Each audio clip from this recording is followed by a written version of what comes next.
just heard you saying that what you're passionate about. So is it, then can we say that is Ikigai synonymous to passion? Not really. Ikigai is way beyond it, because a Okay. lot of people have a lot of passions. Hmm. We may have 100 or 200 passions and loves around it. Yeah. But can you transfer it in that particular north, east, west, south? I'm getting a direction right. Good point. The first time Yeah. I'm hearing it. So can Because you it's transfer it? easier for people to understand Right. north and west. Yeah. So can you transfer it from the north, which is a passion? Can you get it to the east, to the west, and to the south? So when you move it from the passion to what you're good at, what the world needs, and what you can pay it for, Yeah. then it becomes holistic. Yeah. Which is why a lot of times people have a lot of passions, but they don't seem to do anything about it, or when they get into it, they don't know what to do next, and they end up being paupers, or they end up struggling for existence because they've not come the full sequence down. Yeah, they have not looked at every direction basically. Correct, they've not looked at every direction, right? So, regarding something like that, I wanted to share something which is very close to my heart as well, like a quick story, so that we divert a little bit from here. So one day I woke up and I'm 23 now, and I'm living with my parents, and I knew what I was good at, and I have been in law school, but I didn't know exactly why I was doing it and why. So, like when we talk about directions, why the world needed it, and it is quite materialistic, but the spirituality in me, or like the spiritual person in me, couldn't understand why exactly am I adding on to the sphere of an extra person, and what can I individually give the world. So quite didn't understand why the world needed that, and during that phase I was confused, and I took some time off and tried to figure my ikigai out, and I understood that it was to delight people.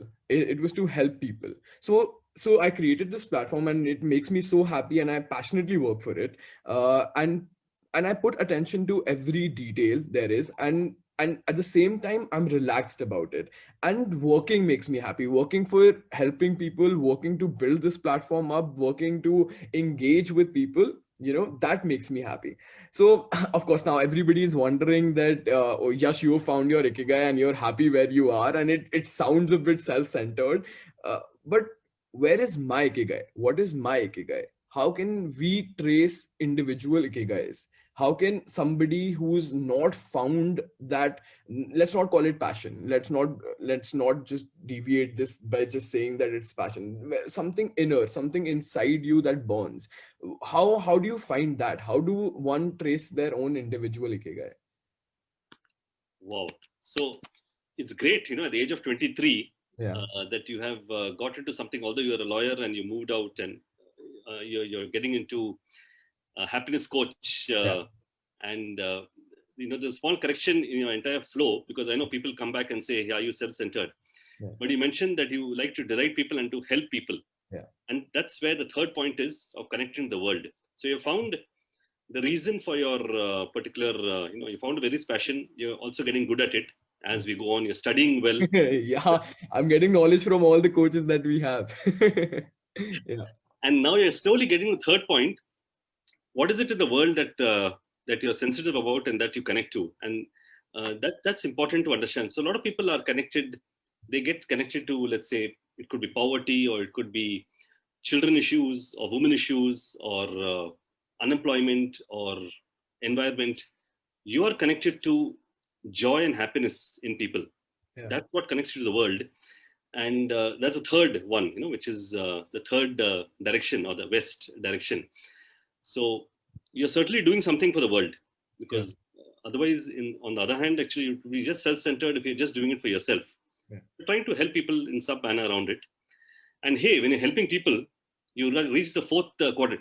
It's a very natural process. If you notice, it's not very artificial. It's very natural that when you do these three, you are reaching the fourth point, which is you're getting paid for it. The catch is it takes time. A lot of Mm. people start below, at the bottom of the quadrant, and I have a lot of friends. Their sons, they get into IT and computers and data science, because it starts below. They get a lot of money out of it. Yeah. They get a few lakhs out of it. So they start below. They never start at the top. The trick is when you start from the top, it takes time to reach down. So you have to first find your passion. What Yes, you yeah. identify it, and then slowly work your way down. And we're all on a journey, and it takes time. And as and when it takes that time, it could take a few weeks, months, years. Yeah. Who knows? But As once you get it, yeah. you've got it. For the rest of then there's no retirement, which is the first secret of Ikigai. Yeah, we'll get to all these secrets of Ikigai, and very very well said actually, because you have to first find your passion, um, what, and then see if you're good at it, and find what makes you happy deep inside. And believe me, when you find something that makes you really happy, you never feel like it's a job. It's not 9 to 5. It's not something that you don't passionately work for. You, in the sense of calling it relaxed, your mind is stable. You're not thinking about a lot of things or being nervous about it. You're very confident in the skills that you have because that's your passion. So here are the four directions amalgamating with each other, and that's, I feel like that's how we've found our Ikigai. So uh,